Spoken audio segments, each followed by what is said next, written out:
রাসূল চারটা কথা বলেছেন, আফশুস সালাম, সালামের প্রচার প্রসার ঘটাও, ওয়া আতইমুত তাআম, অন্যকে খাবার খাওয়াও, ওয়াসিলুল আরহাম, সম্পর্ক ছিন্ন করবে না, আত্মীয়তার সম্পর্ক বজায় রাখো, ওয়াসাল্লু বিল লাইলি ওয়ান নাসু নিয়াম, পুরা পৃথিবী যখন ঘুমন্ত শেষ রাত্রে জাগ্রত হয়ে তাহাজ্জুদের সালাত আদায় করো।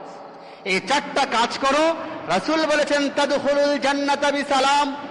এই চারটা কাজ যদি করতে পারো তাহলে শান্তি এবং নিরাপত্তার সাথে আল্লাহর জান্নাতে প্রবেশ করো। আরো জোরে কোন সুবহানাল্লাহ। তাদখুলুল জান্নাতা বিসালাম, এই চারটা কাজ করো, চারটি কাজ করার পরে আল্লাহর জান্নাতে প্রবেশ করো। চারটা কাজ রাসূল বললেন। প্রিয় ভাইয়ের আমার, সালাম এমন একটি আমল, সালামের মাধ্যমে সমাজের চিত্র পরিবর্তন হয়, পারস্পরিক শ্রদ্ধাবোধ, সম্মান, সৌজন্যবোধ, সৌহার্দ্যপূর্ণ আচরণ, মিল মহব্বত বৃদ্ধি পায়। আপনার শত্রু আপনি লাগাতার 2 দিন 4 দিন 5 দিন 7 দিন 10 দিন 20 দিন রাস্তায় সাক্ষাৎ হলে সালাম দেন, একটা সময় সে চিন্তা করবে আমি তার সঙ্গে কথা বলি না, বাট রাস্তায় সাক্ষাৎ হলেই সে আমাকে সালাম দেয়, লোকটা আসলেই ভালো। যাই হোক, তার উপর আমার যা রাগ আছে এগুলো আমি আর প্রকাশ করতে চাই না, তার সাথে মিলে যাওয়াটাই মনে হয় ভালো হবে। কথা বলেন, এমন অবস্থা তৈরি হবে নাকি হবে না? যেহেতু সালামের মাধ্যমে আপনি তার জন্য শান্তি কামনা করলেন, আসসালামু আলাইকুম, আপনার উপর শান্তি, নিরাপত্তা, রহমত, বারাকা বর্ষিত হোক, আসসালামু আলাইকুম ওয়া রাহমাতুল্লাহ ওয়া বারাকাতুহু।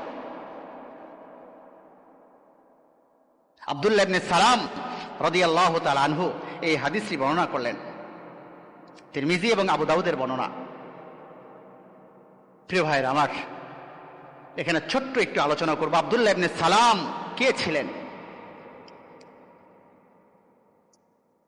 যেহেতু এক মুসলিমের উপর অপর মুসলিমের 6টি হক এবং অধিকার নিয়ে আলোচনা চলছে, এর প্রথম নাম্বার হচ্ছে সালাম।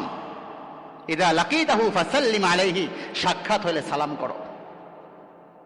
আরো 5টা আছে, এবং সালামের উপর আমরা 8টি পয়েন্টে আলোচনা শুনবো, তা ঘোষণা হয়েছে। সালামের তাহকিক, সালামের সূচনা, সালামের গুরুত্ব, সালামের ফজিলত, সালামের আদব, সালামের বিধান, মুসাফাহা এবং মুআনাকা। এই 8টির 3 নাম্বারটা চলমান, হয়তোবা 3 নাম্বার পর্যন্ত আজকে আমাদেরকে ক্ষান্ত করতে হবে। প্রিয় ভাইয়ের আমার, আব্দুল্লাহ ইবনে সালাম রাদিয়াল্লাহু তাআলা আনহু, যিনি এই হাদিসের বর্ণনাকারী সাহাবী, আব্দুল্লাহ ইবনে সালামের ইসলাম গ্রহণের আলোচনা হযরত আনাস ইবনে মালিক রাদিয়াল্লাহু তাআলা আনহু নিয়ে এসেছেন। বুখারী শরীফের বর্ণনা 4480 নম্বর হাদিস। বুখারী শরীফের 4480 নম্বর হাদিসে হযরত আব্দুল্লাহ ইবনে সালাম রাদিয়াল্লাহু তাআলা আনহুর ইসলাম গ্রহণের আলোচনা এসেছে। রাসূল যখন মক্কা থেকে হিজরত করে মদিনায় আসলেন এবং কুবা নামক স্থানে রাসূল অবস্থান করছেন, যেটা এই হাদিসের বর্ণনাতে শুরুতে এসেছে, লাম্মা কাদিমান নবিয়্যু সাল্লাল্লাহু আলাইহি সাল্লাম বিল মাদিনা, যখন মদিনায় আসলেন, তো কুবা নামক স্থানে যখন রাসূল অবস্থান করছিলেন, এ খবর পুরা মক্কার অলিতে গলিতে ছড়িয়ে পড়ল। সবার মধ্যে আনন্দ, উদ্দীপনা, রাসূলকে এক নজর দেখার জন্য সকলেই কুবা নামক স্থানের দিকে রওনা করেছে। প্রচন্ড ভিড়, সবাই দেখার জন্য যাচ্ছে। তো আব্দুল্লাহ ইবনে সালাম রাদিয়াল্লাহু আনহু নিজ বাগানে কাজ করছিলেন। আব্দুল্লাহ ইবনে সালাম কে? আব্দুল্লাহ ইবনে সালাম হচ্ছেন ইহুদি সম্প্রদায়ের তদানীন্তন সময়ের সবচেয়ে বড় আলিম, পণ্ডিত। তাওরাতের সবচেয়ে বড় পণ্ডিত আব্দুল্লাহ ইবনে সালাম। তাওরাতে শেষ নবীর আগমন ঘটবে এবং শেষ নবীর আগমনের ঘটনা, তার আলামতগুলো, এবং তিনি মক্কা থেকে ইয়াসরিব মদিনায় হিজরত করবেন, যাবতীয় তথ্যগুলি তার জানা ছিল তাওরাত থেকে।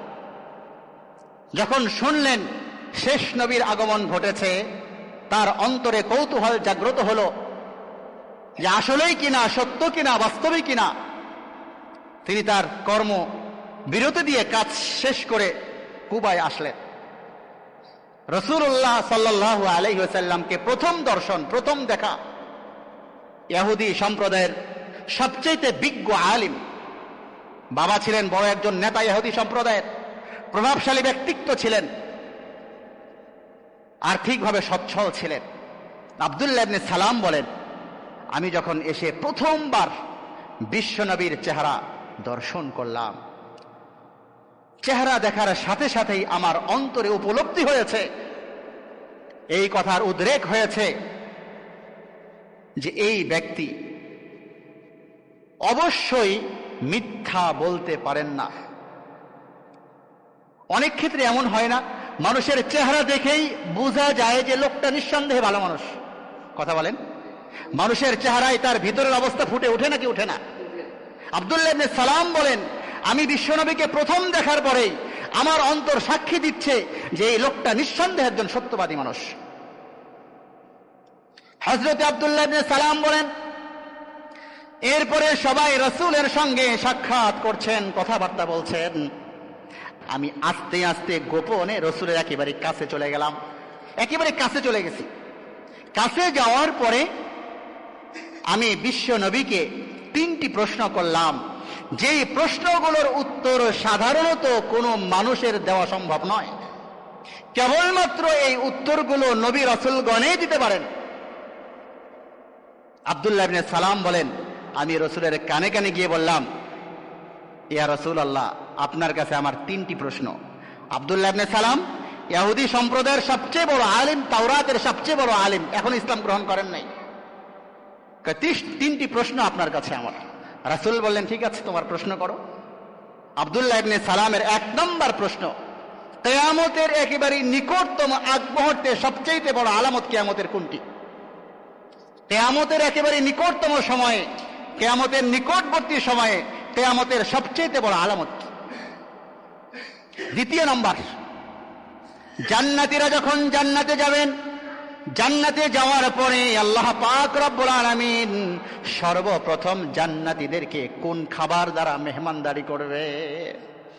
জান্নাতীরা যখন জান্নাতে যাবেন, সর্বপ্রথম জান্নাতীদেরকে কোন খাবারের মাধ্যমে, কোন খাবার দিয়ে মেহমানদারি করানো হবে? 3 নম্বর, সন্তান পিতা অথবা মাতার সাদৃশ্য গ্রহণ করে। অনেক সময় সন্তান বাবার মতো হয়েছে, অনেক সময় সন্তান, কথা বলেন, অনেক সময় সন্তান মায়ের মতো হয়েছে। তার প্রশ্ন হলো, সন্তান কখনো বাবা অথবা কখনো মায়ের সাদৃশ্য ধারণ করে বা আকৃতিতে জন্মলাভ করে, এর কি কারণ? এর কারণ কি?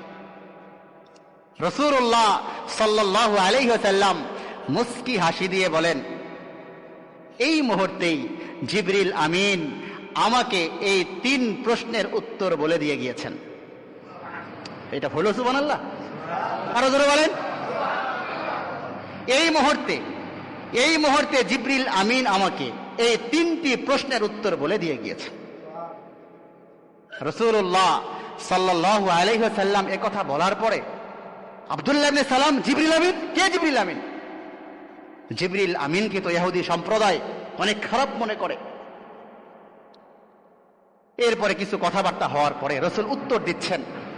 1 নম্বর, তোমার জিজ্ঞাসা হচ্ছে কিয়ামতের নিকটবর্তী সময়ে সবচেয়ে বড় আলামত কিয়ামতের, পূর্ব দিগন্ত থেকে এক অগ্নিখণ্ড, আগুনের খণ্ড সমস্ত মানুষকে ঝেঁটিয়ে পশ্চিম দিকে নিয়ে যাবে, পশ্চিম দিকে একত্রিত করবে। ফিলিস্তিন, লেবানন এর আশপাশ এরিয়া মিলায় পৃথিবীর একেবারে নিকটবর্তী সময়ে কিয়ামতের বড় বড় 9টি আলামত শেষ হওয়ার পরে ইয়াজুজ মাজুজ আসবে, এরপরে দাজ্জাল আসবে, সাইয়েদনা ঈসা আলাইহিস সালাম আসবেন। এই জাতীয় বড় বড় ঘটনাগুলি ঘটার পরে পশ্চিম দিক থেকে সূর্য উদিত হবে। এরকম 9টা বড় বড় ঘটনা ঘটার পরে কিয়ামতের নিকটবর্তী সময়ের সবচেয়ে বড় আলামত হচ্ছে পূর্ব দিগন্তে আগুনের অগ্নিখণ্ড সমস্ত মানুষকে নিয়ে গিয়ে পশ্চিম দিকে একত্রিত করবে। 2 নম্বর, তোমার জিজ্ঞাসা হচ্ছে জান্নাতীদেরকে জান্নাতে আল্লাহ পাক রব্বুল আলামিন সর্বপ্রথম কোন খাবার দ্বারা মেহমানদারি করবেন? জান্নাতে আল্লাহ তাআলা জান্নাতীদেরকে সর্বপ্রথম যে খাবার দ্বারা মেহমানদারি করবেন সেটি হচ্ছে মাছের কলিজার সাথে ঝুলন্ত অতিরিক্ত অংশ। বিশাল বড় মাছ যেগুলি কলিজার সাথেই ঝুলন্ত একটা অংশ থাকে, টুকরা থাকে, যেটা সর্বপ্রথম জান্নাতীদের জান্নাতি দস্তরখানে প্রথম মেহমানদারি সেই খাবার দিয়ে হবে। 3 নাম্বার, সন্তান কখনো বাবা অথবা কখনো মায়ের আকৃতিতে দুনিয়াতে আসে। রাসূল বলেন, বাবা এবং মা যখন একসাথে মিলিত হয়, মিলিত হওয়ার পরে বাবার বীর্য যদি মায়ের বীর্যের উপর প্রাধান্যতা পায়, তাহলে সেই ক্ষেত্রে সন্তানের আকৃতি সুরত বাবার মতো হয়। আর যদি মিলিত হওয়ার পরে মায়ের বীর্য বাবার বীর্যের উপর প্রাধান্যতা পায়, তাহলে সেই ক্ষেত্রে সন্তানের আকৃতি সাদৃশ্য মায়ের মতো হয়। আব্দুল্লাহ ইবনে সালাম রাদিয়াল্লাহু তাআলা আনহু এই 3 প্রশ্নের উত্তর শোনার পরে বলেন, পৃথিবীর কোনো মানুষের সাধ্য নাই এমন প্রশ্নের উত্তর দিতে পারে নবী পয়গম্বরগণ ব্যতীত। ইয়া রাসূলুল্লাহ, আমি আপনার হাতে হাত রাখলাম, আমাকে কালিমা পাঠ করে মুসলমান বানিয়ে নেন। এরপরে আব্দুল্লাহ ইবনে সালাম বলেন, ইয়া রাসূলুল্লাহ, আমি তো ইসলাম গ্রহণ করলাম, যেহেতু আমি ইহুদি সম্প্রদায়ের সবচেয়ে বড় আলিম, প্লিজ আপনি একটু ইহুদি সম্প্রদায়কে ডেকে আমার ব্যাপারে একটু মূল্যায়ন নিয়ে নেন। কেন? ইহুদি জাতি মিথ্যুক। এটা আজকের কথা না, বর্তমানেও মিথ্যুক। ওই সময় আব্দুল্লাহ ইবনে সালাম রসুলকে বলছেন, ইয়া রাসূলুল্লাহ, ইহুদি জাতি মিথ্যুক, ইহুদি জাতি প্রতারক, ইহুদি জাতি পোল্টিবাস, ইহুদি জাতি 1 মিনিট আগের কথা 1 মিনিট পরে ঘুরায় দেয়, এটা তাদের স্বভাব। আব্দুল্লাহ ইবনে সালামের এই কথা শোনার পরে রাসূল ইহুদি সম্প্রদায়ের লোকজনকে ডাকলেন। ডাকার পরে জিজ্ঞাসা করলেন, আব্দুল্লাহ ইবনে সালাম সম্পর্কে তোমাদের কি অভিব্যক্তি? সকলে এক বাক্যে বলে উঠেছে, আব্দুল্লাহ ইবনে সালাম সে ইহুদি সম্প্রদায়ের সবচেয়ে বড় আলিম, তাওরাতের সবচেয়ে বড় আলিম, সে যোগ্য ব্যক্তি, নিঃসন্দেহে সবচেয়ে ভালো মানুষ।